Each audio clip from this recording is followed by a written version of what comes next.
झारखंड के मुख्यमंत्री हेमंत सोरेन ने कहा कि नीट और जेईई की परीक्षा होनी चाहिए, लेकिन हम जल्दबाजी कर रहे हैं। नीट और जेईई की परीक्षा सितंबर से आयोजित होने वाली परीक्षा रुकवाने के लिए अब विपक्ष में लामबंद हो गया है। बुधवार को मुख्यमंत्री हेमंत सोरेन ने कांग्रेस के अंतरिम अध्यक्ष सोनिया गांधी से वीडियो कॉन्फ्रेंसिंग कर इस मुद्दे पर चर्चा की। हेमंत सोरेन ने कहा कि नीट और जेईई की परीक्षा तो होनी ही चाहिए, लेकिन हम जल्दी कर रहे हैं। मेरे राज्य में स्थिति यह है कि हमारे पास बहुत कम केंद्र हैं। छात्रों को समायोजित करने के लिए हमें सभी होटल और बसों की ज़रूरत होगी। मुख्यमंत्री ने कहा कि परीक्षा होने से कोविड-19 के मरीज मिलने की संभावना अधिक होगी। केंद्र को अधिक समय देकर सुविधा प्रदान करनी चाहिए। मुख्यमंत्री ने सोनिया गांधी और गैर भाजपा शासित राज्यों के मुख्यमंत्रियों से बातचीत में कहा कि अगर कुछ गलत हुआ तो केंद्र सभी राज्यों को फिर से दोषी ठहराएगा। हमें इस मुद्दे को संयुक्त रूप से उठाना होगा। हम सामूहिक विरोध के रूप में ऐसा नहीं कर पाएंगे। छात्र अकेले नहीं आते, वे अपने माता पिता के साथ आते हैं। भीड़ होगी, हम सभी को अपनी आवाज़ उठानी होगी। झारखंड के प्राइवेट अस्पतालों के लिए राज्य सरकार ने तय किए इलाज के रेट, आदेश जारी। अब कोरोना मरीजों से निजी अस्पताल ज़्यादा पैसा की वसूली नहीं कर पाएंगे। स्वास्थ्य विभाग ने निजी अस्पतालों में कोरोना के इलाज की दरें तय कर दी है। बुधवार को स्वास्थ्य विभाग के प्रधान सचिव डॉक्टर नितिन कुलकर्णी की ओर से इससे संबंधित आदेश जारी किए गए। दरों का निर्धारण मरीज की स्थिति, अस्पताल की मान्यता और राज्य के जिलों को 3 श्रेणी में बांटकर किया गया है। रोज एक मरीज से अधिकतम 18,000 ही इलाज खर्च ले पाएंगे। अस्पतालों को 2 कैटेगरी में बांटा गया है। ए श्रेणी के जिले रांची, पूर्वी सिंहभूम, धनबाद एवं बोकारो। बी श्रेणी के जिले हजारीबाग, पलामू, देवघर, सरायकेला, रामगढ़ एवं गिरिडीह। सी श्रेणी के जिले चतरा, दुमका, गढ़वा, गोड्डा, गुमला, जामताड़ा, खूंटी, कोडरमा, लातेहार, लोहरदगा, पाकुड़, साहेबगंज, सिमडेगा एवं पश्चिमी सिंहभूम। अभी दर निर्धारित।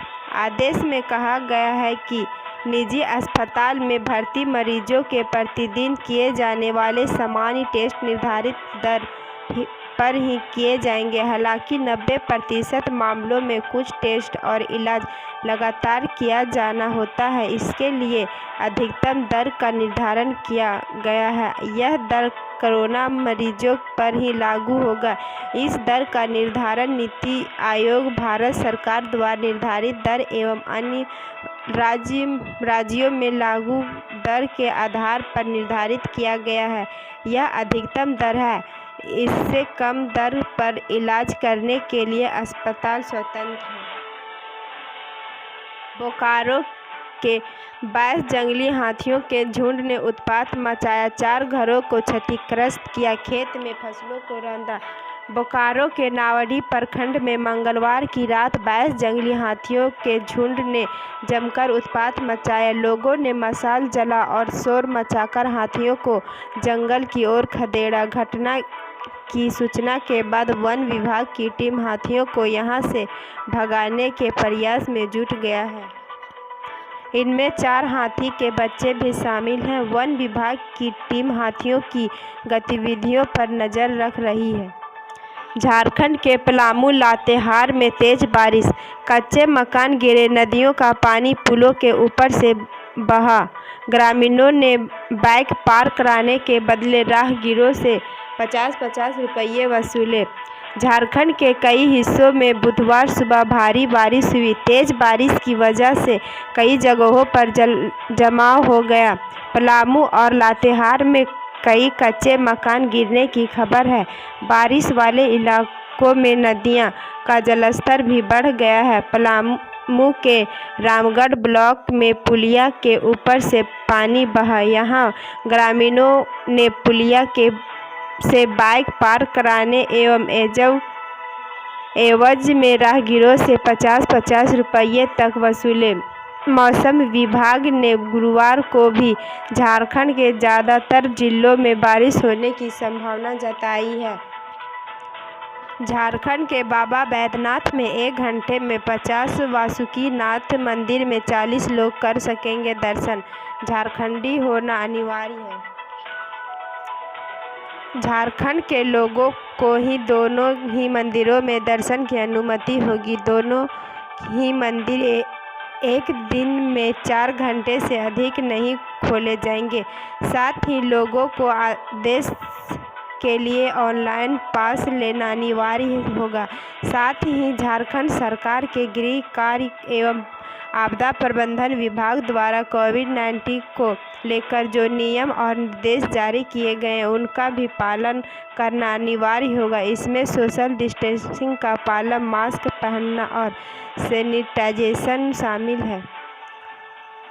पलामू जिला के खेत में मिला 12 साल के बच्चे का शव, बिजली के तार की चपेट में आने से हुई मौत।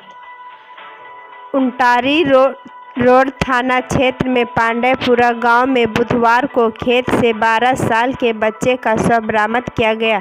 खेत में ही टूटकर गिरे हुए बिजली के तार की चपेट में आने से बच्चे की मौत हो गई। घटना की सूचना के बाद मौके पर पहुंची पुलिस ने शव को कब्जे में लेकर पोस्टमार्टम के लिए भेजा गया। साथ ही आगे की कार्रवाई में जुट गई है।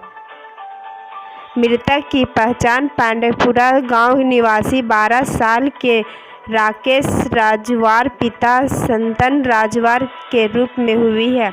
बताया जा रहा है कि राकेश मंगलवार शाम दुकान से कुछ समय सामान लेने के लिए घर से निकला था। इसी दौरान वह खेत की ओर चला गया।